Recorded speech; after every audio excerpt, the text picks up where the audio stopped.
downstairs when we had our first meeting about this, and you were telling me about the business incubation, because you didn't really want to do this project if it wasn't going to have this halo effect for the business community. Oh yeah, it was definitely a economic development project, and although I definitely have an interest in the history of Cuba, really it would be sort of inappropriate to spend the kind of money. This was done with public money, and it's kind of a responsibility if you're doing that. So that was part of the thing, is that, well, okay, we need to do some public good, we're going to take public money. So that was where that came from. Right. Yeah, because I mean, more than anything, that's what it's about, right? Yes, it is. And I think it's also, pretty much all the people that are here, like Michelle downstairs, the theater manager, she gets that too. I mean, she, of course, that's the kind of person she is. But that's really made a difference too, is that no one's in this for the glory or to pat themselves on the back. Right. It's to help the community. Right. That's really what it's about more than anything, right? What's that? It's really about the community. Yeah, right? it is. And I think some of that I might have alluded to before. Actually, you know what? Wait, Yeah. You know what we're going to do? Yeah. I'm going to take this, and we're going to put this on the inside of your shirt. Okay. If that's okay, but I don't know Yeah, how whatever we're you going to do need. that. You want to unbutton? Yeah. Let's see. We'll call it that, and then we'll take it up inside the shirt. Because while you're talking, I'm like, man, I don't want to get home and then have like an issue. Nope, it's not going to stick. Hold on. More tape. There's nothing worse than when you get home and you're like, oh my god, what am I going to do? I honestly, most of my job, Mike, is not, I mean, no matter how great of a job you do filming and with the audio, you're just basically fixing. You know what I mean? You become like a master fixer. You gotta do all this. Because it's not, we're not in a studio setting, we're in a live environment with all these crazy variables. You don't have any CGI. Not yet. Not yet. Uh-huh. Alright, let's see. Alright, so that's your other shirt, so we're good with that. Okay, good. Awesome. And then we're going to cover that right up, so that should be fine. Right, You could see it a little bit? Nope. Before? No, it wasn't that. It was this material so heavy that it could potentially really muffle the... oh, yeah, you don't need that. No, because then I'll have to do a lot of EQing. All right. So, and everything's cuts anyway. So where are we going? All right. So, we're going to Wonderworld. So, basically, we were talking about the community. How this is like more than anything, this was a community-based project. Yeah, and I think there's a few of us here who kind of got that notion, or the sort of the maybe it was an infection from one of our elementary teachers years ago, who taught us about the history of Cuba a little bit. And the fact that we have a statue of Cuba here is really directly related to elementary teacher years ago. And it's one of the reasons that some of the projects that we're doing have a direct connection to the school, because I believe anyway, that sort of being a little bit immersed in the history of your community may mean that you might come back there someday and do something. So, I mean, that's not true. A one-to-one thing, but... right. And so with this talk, too, I'm not going to interject as much as I usually do, because it's more just on you. Yeah. Do you want a tissue for your eye? It's watering. Yeah. You want to? Here, let me... Is it the lights that are doing that? No, it's probably just my... okay. My sinuses probably, but... Okay. And I'm very emotional, I wouldn't make Aren't we all? Okay, where are we? So you were talking about community and how this was really the project for the community, and if somebody was to leave, if they were invested in their community prior to leaving, that would give them an impetus to come back. It kind of makes me feel sometimes, well, there's a lot of my friends who are spending a lot of time maybe in Florida or North Carolina. And that's fine. I mean, some of them need to do it for health reasons and all that. But I feel as though, your community had a big part in growing you, and you owe it something. You need to give back. So that's part of what happens to me anyway. That it's almost like not a real debt, Right. but a real need to balance things out. Most people are maybe just glad to get out of town, but I was glad to come back, and fortunately, I think a lot of the times people that have some different experiences, okay, so they've grown up one place, they get some other experiences.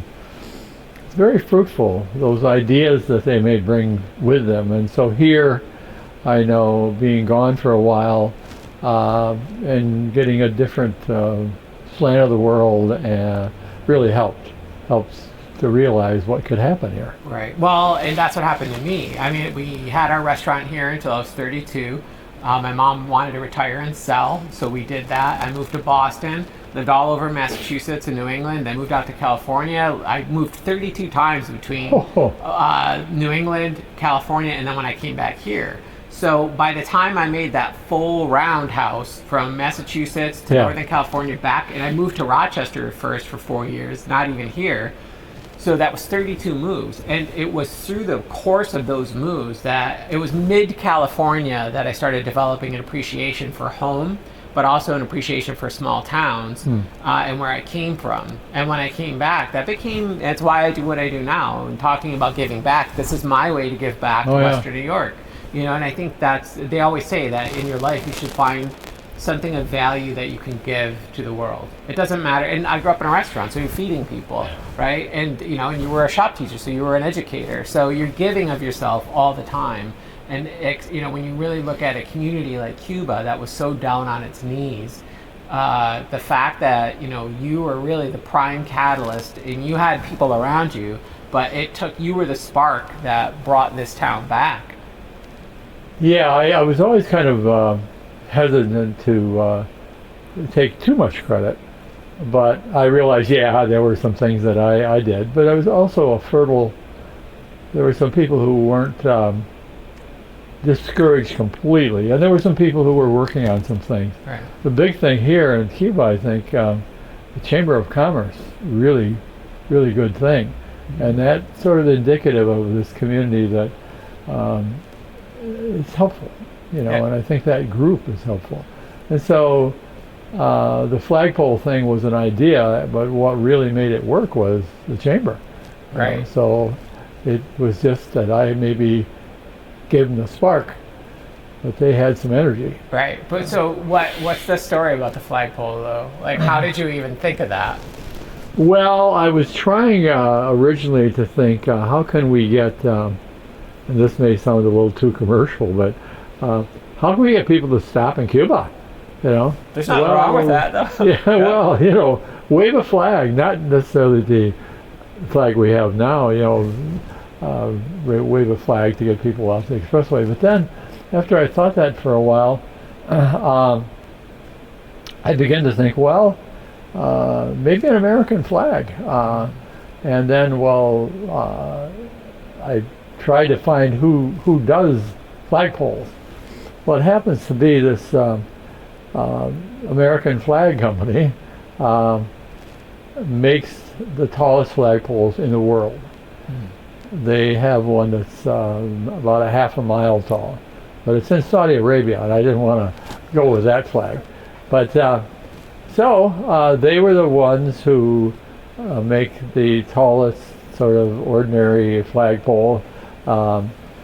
And the ones that in their line of flagpoles, they have 10-footers and 20-footers and eventually 100-footers, and then they have this 150-foot flagpole, which is their tallest normal flagpole. And so I called the guy up, and then I was thinking, where might it be located? Well, it just happened that across the street there had been a building removed. There's two banks and the building in between it. And so I was looking at that spot, and I thought, right in the heart of Cuba, that's where the flag should be. And I took pictures, and I sent them to the flagpole company, and their answer was, sure, you can do that. I thought, okay. But that really was quite challenging when you realize how tall that flagpole is, 150 feet. And we built it right on the street. I mean, it came in sections. Right. It needed to be welded together and put together and welded together. They sent one guy from the flagpole company, tremendous guy, and then all the rest were local volunteers. But it needed the base support though, because it's so tall, so heavy that it's gonna it's gonna need some. And that makes sense. That what do you got to hook it to? Well, what they do is their flagpole is 150 feet.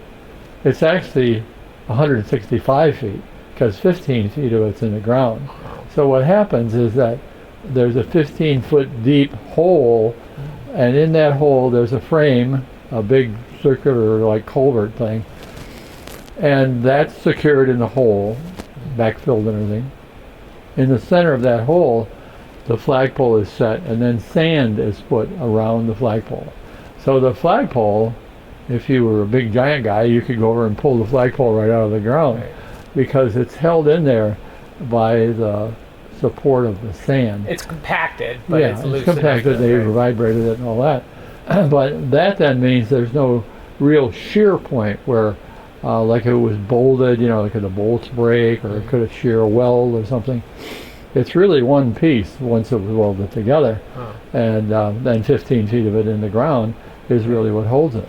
So it was really interesting, though, finding a crane company that would do it, and then the crane company, once they realized that it was a public project, they cut the price in half. Oh, wow. So, well, and the idea behind the flagpole was because you had like a larger vision, and you figured... Well, it really was the spirit, yeah. And I think now the pole has made a lot of difference in the sense of how people feel about doing things, or the spirit, their own internal spirit. And that's what it really was about for me, is that if we can do something inspiring, that really is good. Well, and at the time, this was back when the town was really in rough shape, because businesses had left, and the main street, a lot of stores were boarded up. That's for sure. And people needed hope. Yeah, and I felt the same way, about the statue of Cuba. When I went to find people to move the railroad station, having the flagpole in my toolkit, so to speak, of things that have been accomplished, was very, very helpful. Now, if I said, well, we want to build a submarine up in Cuba Lake, I probably could get it done, because people think, well, Mike will probably do it. Well, the thing is, it's I was just thinking about this on my way down here, and because I'm nearing completion on my first season of Small Town Western New York, and I have a magazine component and some podcasts that go with it. But when I first started this, a lot of people, it was in a small way. It's like this for everything. Like, people just did not. They're just like, you can't do all that. You're one person. You can't do this. It's like, but then once you start doing it, people start to really see your vision. And I think the most important thing about some of these projects that happen in these towns is once that person can get over that hump and start getting the town on their side, everything starts to change, because they had been really in such a rough place for so long that it was hard to believe in Cuba at one point. But you turned the corner on that, and people believe in this town again. I think another thing that I'm very happy about, as a matter of fact, I was working on that, I told you earlier, a grant that I was authoring. We have a section of the Greenway here.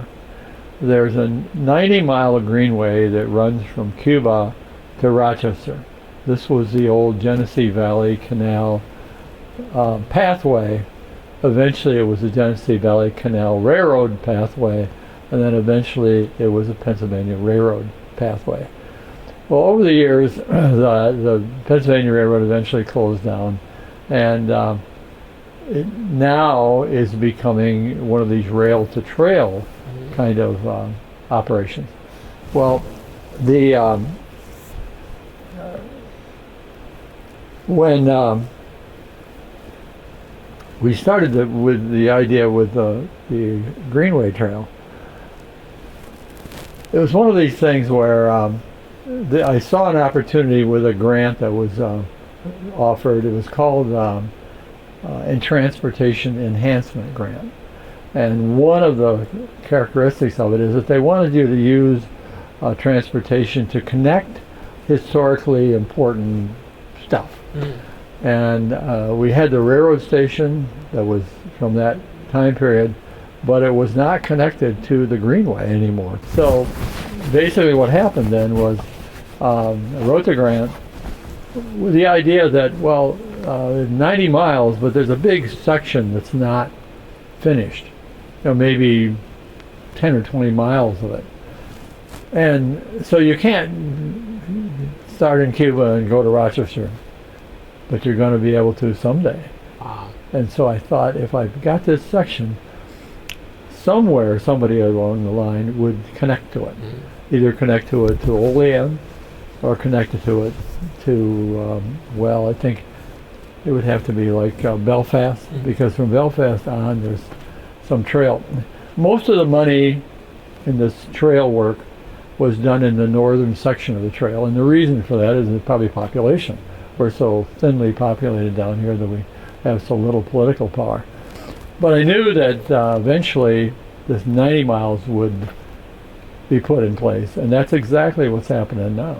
That's amazing. There's little pieces, and the section that I'm working on now is a beautification project for the west end of our existing trail, and I know there are feasibility studies being done to connect the west end of the trail to Olean, and once it gets to Olean, to Allegheny State Park, which then would connect the two state parks together.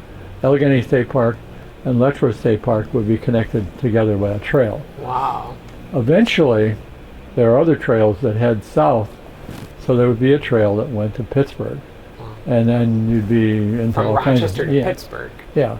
But see, the original idea of the canal, there's the Erie Canal that came across, the upper part of New York State. Right. But there were some politicians who thought, well, gee, wouldn't it be cool if you get on a boat in Albany and wind up in, it's going to have to edit this out. Where the all the beads are and the girls dancing and Woodstock? all that. Huh? Woodstock? No, it's south. Way out by in Louisiana. Oh, New Orleans. Yeah, So you're talking all the way down. So you want Okay, to do so like a connected Appalachia trail almost, but going into the Midwest. Yeah. Right. So this idea that the politicians had was to connect Albany with New Orleans. Wow. And there were some, that was a great kind of like political idea. Right. Not necessarily a great engineering idea. And so the challenging part was to go from Rochester to Cuba, the number of lifts that have to happen. I think it's like 90 lifts. You have just to maintain. Yeah, it's just a tremendously difficult thing to do. And then what was prosperous to do at the time was to take a lot of the raw material out of this area, which was mainly wood. And so they cut down a lot of the trees, which then environmentally caused a lot of the soil to be looser. So they dug this big ditch that filled full of sediment. So the canal was never really very successul, because environmentally it was a big mistake. It was a disaster, probably. It could probably be done today. It would be done differently, but we got other ways to get to New Orleans. Sure. So but that was the idea. Means now. When roads were very difficult to construct, one of the roads we have here in Cuba is Main Street, and Main Street comes through here. That was the Bath-Olean Turnpike. Well, these turnpikes were very important in the early days, in the early 1800s, and they were necessary ways, but my gosh, so difficult to get land transportation. So that was the reason behind, and I think understanding those things is kind of neat. That it's great if you can put it in water and float it, Well, but I mean, this is very important for the trail too, because the trail is like the next project. It's what I love about your overall arcing scope was that you started with the flagpole, and then you did all these municipal projects until you got to this Cuba theater restoration, right? Which was like a crowning jewel. And then once you finished this, you didn't stop. You're just like, okay, well now we did this. Now we're gonna do this, this, and this. Right. Yeah, and now and then we got older. But the time sequence is a little different. The first grant that I did in Cuba, my brother and sister-in-law were on the tree board, and we took a look at the trees in Cuba. They did, and realized that there wasn't much diversity, and no Native American Indian trees, no black trees. I mean, there were just very simple, Right. mostly maples. Yeah, it was homogenized, like horticulture, right? So, and what happened then was, and it happens now too. I mean, it's just that you can have problems with some kind of disease or something, but we wanted to diversify. So there was a couple of parks in Cuba that now have tree diversity in them.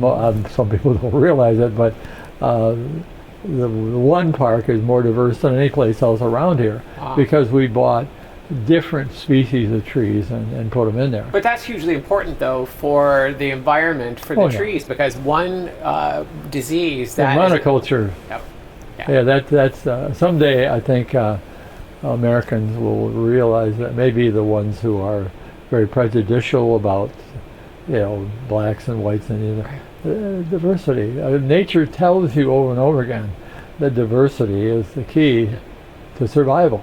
Now, it may not mean that you're going to survive, but some branch of that species will survive. Yeah, well, because it's all about our genetic makeup. And, that's right. If we have, let's say, 100 people and the majority of them have a different genetic makeup, if something happens, then you're going to have different reactions because their components that they're built on are different, right? They've even found now that some diseases are helpful with other diseases.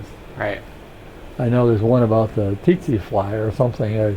There's I think some of the blacks have a blood condition, but it's very helpful against other sort of infection types. So, I mean, it's just a great idea. I mean, to do that, and it's nature would have done that, but we as people tend to homogenize everything. Yeah. Sometimes we do it for convenience. Sometimes it's cost. Sometimes it's just what we like to see, but it doesn't help anything.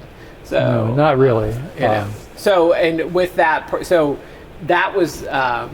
So the tree project. So how was the first one? Yeah. So the tree project predated the flagpole project. Oh yeah, and then after that, there were a few people. I think 4 people who had founded Cuba Friends of Architecture, which still survives today.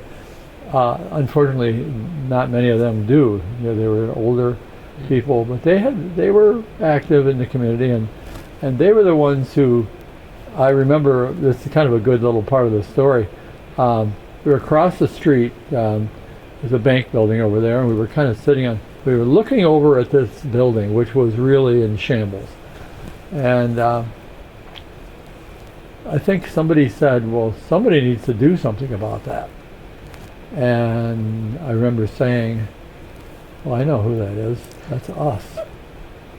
Right. Whenever you diagnose something like that, it generally means you better do something. Yeah. So they did. Those few that were there founded Cuba Friends of Architecture. They asked me to be with them, and they knew that I'd written some grants, so that was kind of a happy marriage there. But that's how that started. So the trees were first. This one was second. But this grant, there were 2 grants. The first grant was about $500,000 or so. But we knew instantly that that was not enough money. So I was able to take that grant and use that grant. Well, very unusual you can do this, to match in another grant. So the second grant had a 50-50 match. Wow. So I wound up getting $1 million because of the way the matching worked. So that was a very, very beneficial, lucky thing, but it took a long time. Right. Because it took probably a year to do the first grant, another year to do the second grant. Meanwhile, I was asked to be on the chamber board. And so being on the chamber board, working on this, on the chamber board, that's when the flag came up. So the flagpole thing came in sort of the middle of starting this project and was up before the building was completed. It's I see. So the flagpole really was in kind of like in the middle. Okay. So but it started prior to the theater's. It started kind of like in the middle of our work here. Really? Yeah. Okay. So it wasn't the rally around the flag in the very beginning, Right. but it gave people knew we were doing something. It gave some credibility, just enough. And I see. That's super smart, though. So in other words, you knew that this project, the theater project, was going to take an immense amount of effort and time, and you didn't really know where it was going to lead. But at that time, you knew that if we could just tackle something that was simple enough that we could show some progress in another area, then it will kind of just galvanize people's mental support for this and emotional support, and then to say, oh, we're doing things here. Yeah, and there were some great people in the chamber. Lee James was the president of the chamber at the time. Lee, everybody thinks that was a guy. It's a lady. They were very taken by the idea, and they championed it as well. So it wasn't just me pushing on things. They also helped, and I think it was a very wonderful thing that they grabbed a hold of the same project and helped get it done. Right. So it's I've always kind of felt as though I always had great help. Right. Get things going. Well, without that, you can't do it all yourself, obviously. So, I mean, a lot of times it's get it started and get out of the way. Right. Because people have some internal drive. They're going to take some things in places that you didn't even know it could go. Right. But the flagpole was an idea that was formed around we wanted to inspire the community to do good things. But that's just being a good boss too, in a way, right? It's no different than hiring the right people and getting out of their way, So yeah, well, a lot of the bosses just get mad and are upset about things, and right. it's just you can polarize groups so easily. Right. People talk to each other, and be a real mess. And so now, in the course of the flagpole and this, did you guys have anything else going on, or? Yeah, I decided. Well, I went to a meeting again, and one of the gentlemen who was on the Cuba Friends board, one of the founders, said, well, he was at a meeting and said, at the meeting somebody said, well, they're going to tear down the old railroad station. And he kind of offhandedly said, does anybody want to do anything about it? And there was deathly silent. And I said, yeah, I do. So the voice way in the back, right? I didn't know what I was going to do, but I knew. So I went to the owner of the building, and I asked him what was going to cost to take that, knock the building down. And the plan was knock the building down, run the building through a grinder, break it up in little pieces, and bury it in the landfill. That was what was going to happen. So it wouldn't even be detectable anymore. And so I went to him and said, how much is it going to cost you? And he says, well, it's going to cost about $50,000 to get that done. And I think that was knock it down, shred it up, truck it out of town, and put it in a secure landfill. And I said, well, we as Cuba Friends don't really have any money, but if you give us access to that $50,000 or that $5,000, I don't know if I said 50 before, 5,000, we'll move it. And he said, He says, well, people have been giving me trouble about this, about knocking this down. He says, okay. You got 10 days. Wow. 10 days. So then, Wait, so you had 10 days so the building was sitting, the building was sitting there, and you had 10 days to get the building removed. gone. But in the way that you would have needed it gone meant it was a meticulous deconstruction. This Yeah, wasn't well, like you can't just like pick it up and move it. Well, yeah, the thought would have been, and maybe was by some people, that you could basically move it. It had been moved once, but that was way back in the olden days. Streets weren't like they are now, and power lines and all that, so it wasn't really possible to move it by transportation in one piece. So we did have to take it down. We took panels down, and we did. So I got a bunch of volunteers, and we hired a couple of Amish guys, which was really good for us. And between those people and the Amish guys, and of course there's a trucking outfit in town, Sergeant Trucking. Mike Jeffries has got a body shop. He's got a big truck. We got it down, got it on trucks, took it out of town. Well, kind of out of town. Out by where the Block Barn is, which is another historic building. And I just asked the owner, I mean, there's like a couple hundred acres out there, could we just store it here, store the material here? And she said yes. And then after 6 months or so, I talked to her again about, could we reconstruct it there? And she said yes. So that was the way that the reconstruction kind of occurred. We didn't have a place to reconstruct it. I always thought, well, worst case scenario, I'll turn it into Doyle's bar, kind of Irish pub or something like that. That building would make a really great pub. Oh yeah, you saw it? Yeah, I was in it for the Garlic Festival. Oh, the guy was giving a bird really talk. Just great, yeah. So that was a possibility, but we decided that would be, that all took moving time, and then once you move something like that, you have disassembled it, you got hundreds of pounds of nails, and there's all kinds of things to deal with that need to be taken care of, de-nailed, and then hatch a plan to put it back together again. And we hired some guys to help us with sonotubes, the piers that are out there, and eventually, after a year or so, we had it reassembled. Wow. And so it's there now, and it's got a really good roof, and it's going to be secure for all kinds of years.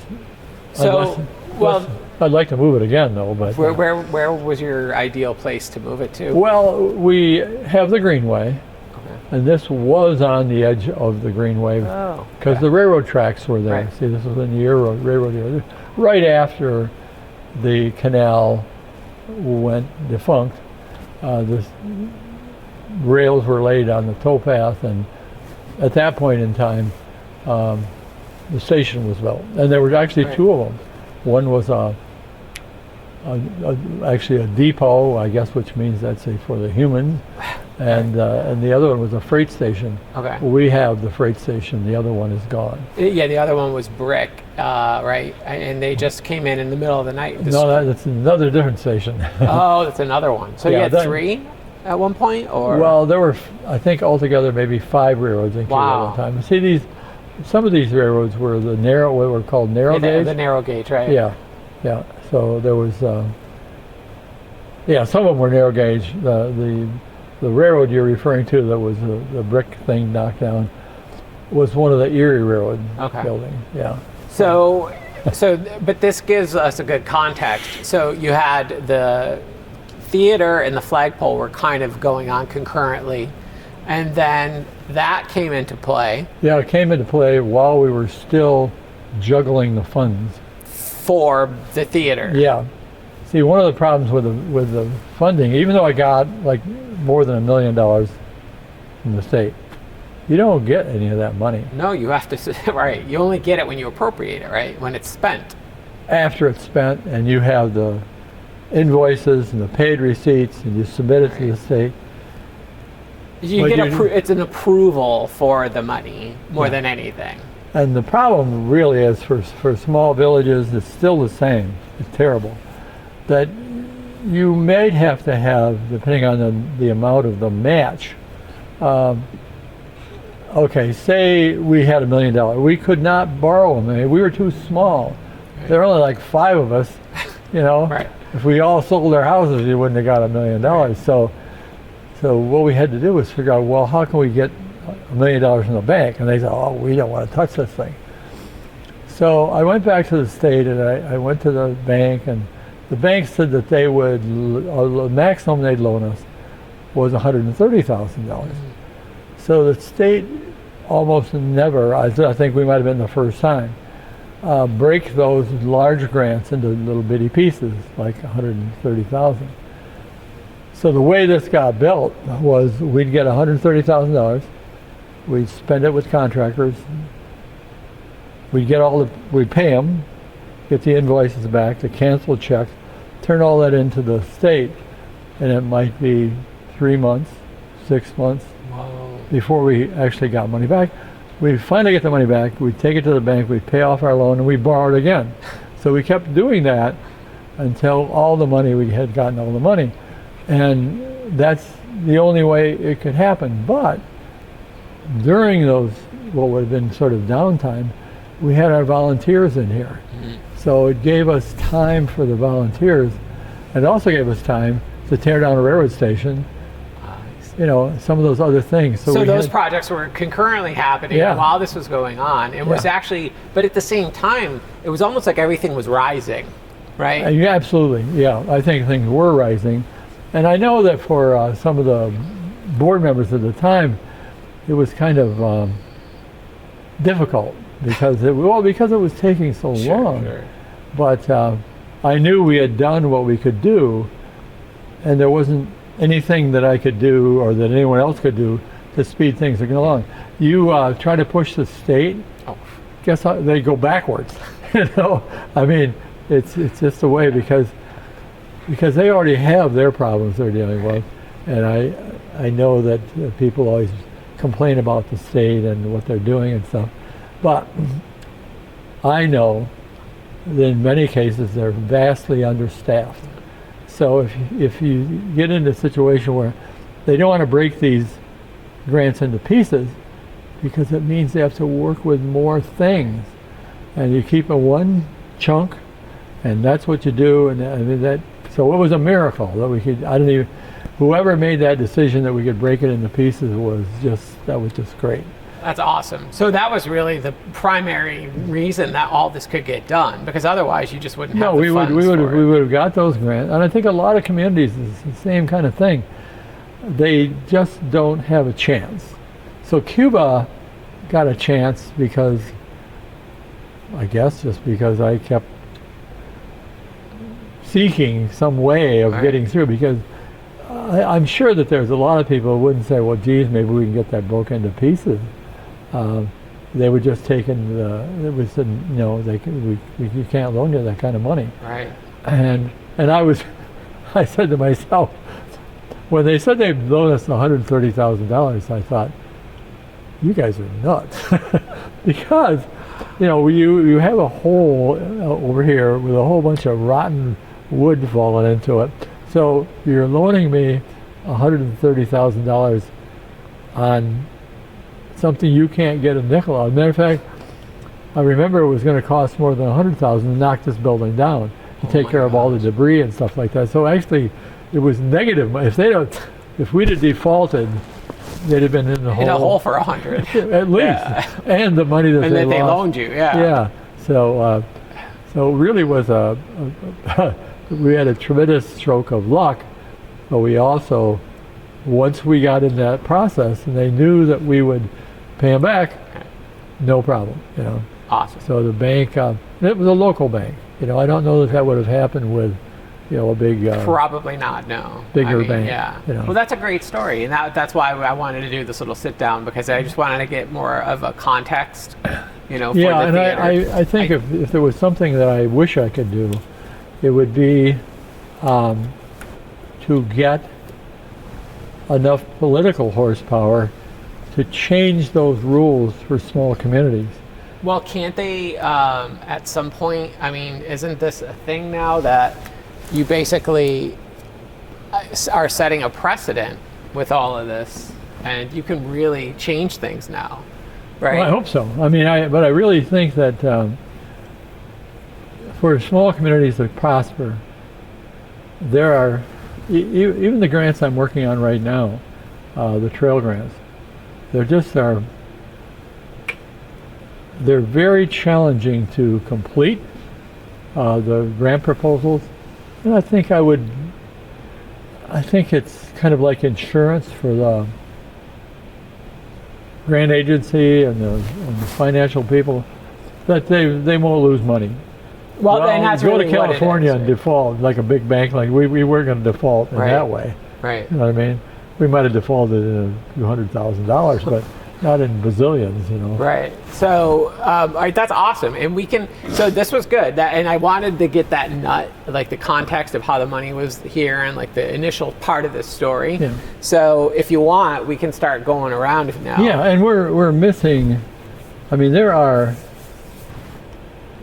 hundreds of little stories here, like the wood that you see going. Yeah, tell me that story real fast. Well, you can find it in the old newspapers where there was a real sort of nasty argument going on between one of the homeowners on South Street. Now this goes back to the tree thing. All the trees on South Street were maple trees. And this one homeowner wanted to plant an oak. And it was like he had dropped out of hell or something. There was a lot of opposition. And eventually he did plant the oak tree, probably about 90 years ago or so.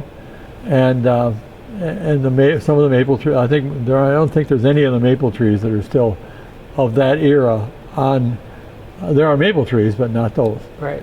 And of course he's not here, and his tree was a massive oak tree, but it was beginning to age out. It was beginning to drop some limbs now and then, and they really were afraid that something bad would happen. It was in sort of the lawn of the Episcopal Church, and so one of the guys who was one of the trustees of the church came over to me one day, and he said, "Hey, Mike, do you need any logs?" Well, we're not building a log cabin here, but yeah, what is it? And he says, well, the oak tree. And another friend of mine who's a construction guy happened to be working in town, and he had a kind of a big lift, and I asked him if he would go get the logs, and he got the logs and brought them over behind the Opera House. And I basically had no idea what I was going to do with them.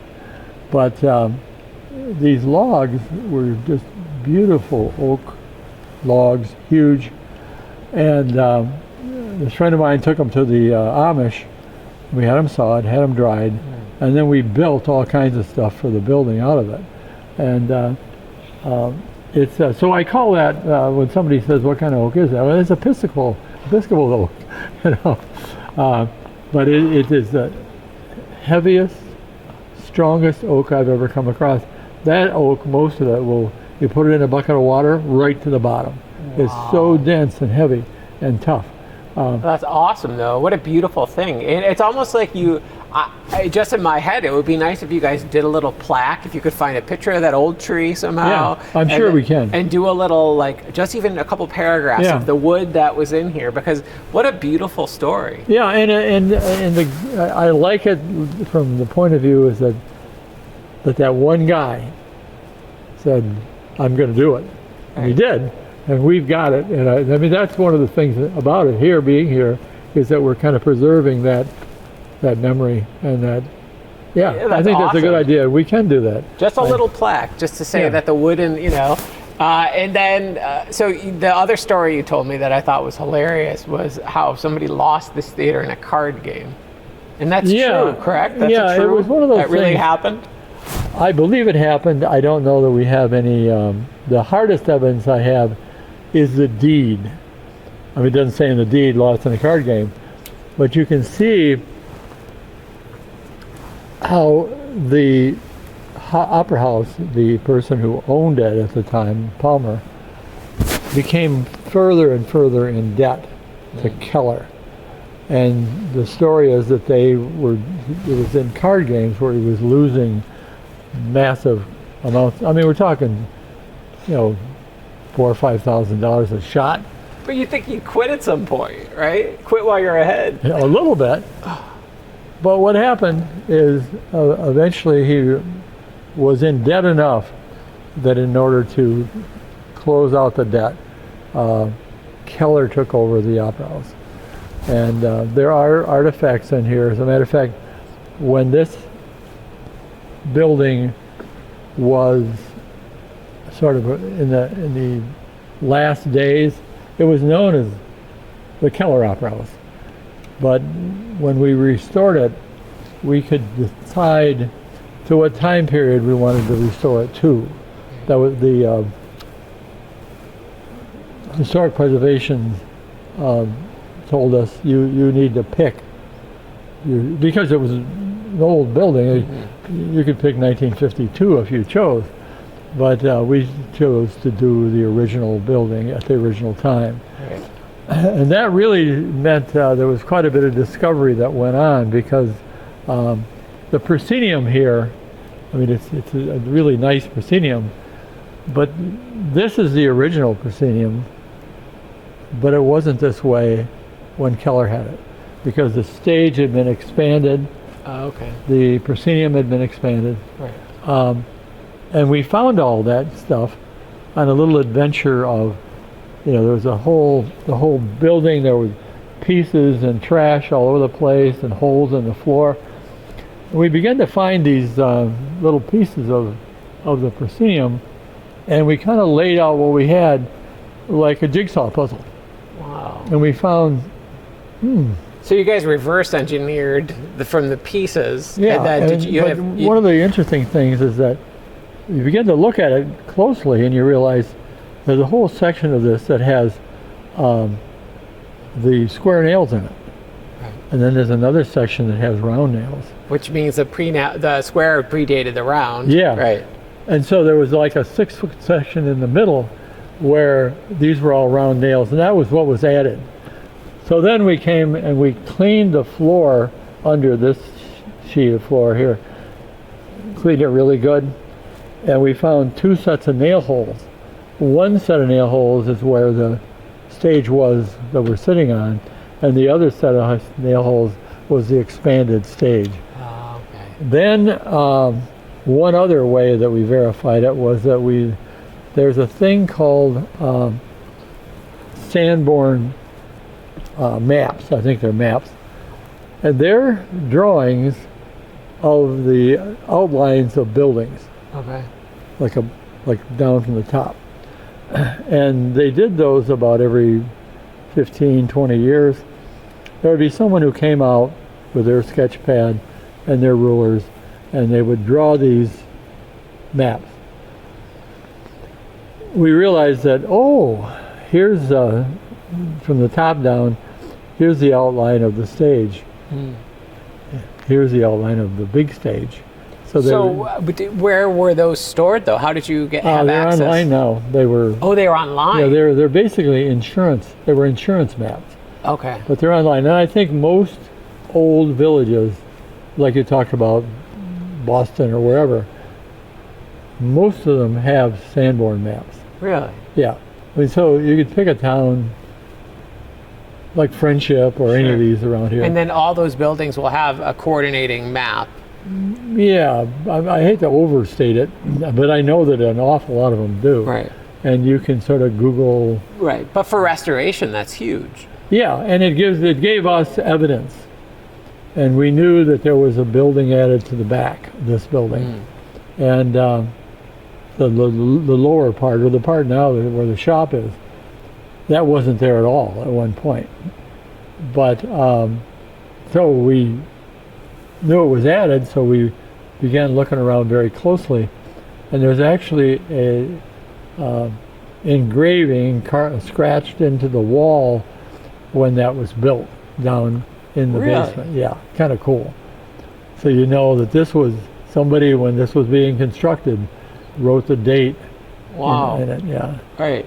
Well, that's almost like the graffiti on the walls type of thing. Like it is, yeah. You kept it because it adds the patina that you would want in a building like this, right? Because it's the history of this building. It's a living history.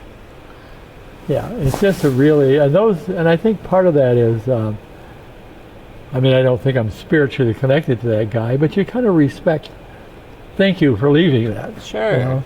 Yeah, it's important, and it's so cool that you respect it enough to leave it, because the whole point of this, and I love that you guys chose to put the building not back into some period after, but right back to its foundation. Yeah. Another thing, as long as we're talking here, you still recording this? Yeah. Okay. In the basement of this building, there had been so much water when the roof crashed, but it was even before that when there was a lot of water from the roof and different places that was settled into this building. That meant that it was muddy, very muddy. Well, we were walking around down there and we realized we were walking on some kind of grating, and we didn't think too much of it, but then eventually we got way up near the front. It was a little drier, and we saw some of these grates that were leaning up against the wall, just a couple, and we realized, oh, that's the same as those. So we pulled those up out of the mud and got them all together, and then one of the old photos, and I can show you over here, one of the outside photos. Below the windows out front was that grating. So that grating eventually was taken out in one of the remodels, and they put it in the basement. And then when it got muddy, they thought, well, we'll put it on the ground. Right. So anyway, that grating was cast iron, and so you can kind of date like when that was, Right. because if it was during the war, those grates would have been Right. gone. Right. So they got down there before the war, It stayed through the war because nobody knew they were down there. and they survived. Right.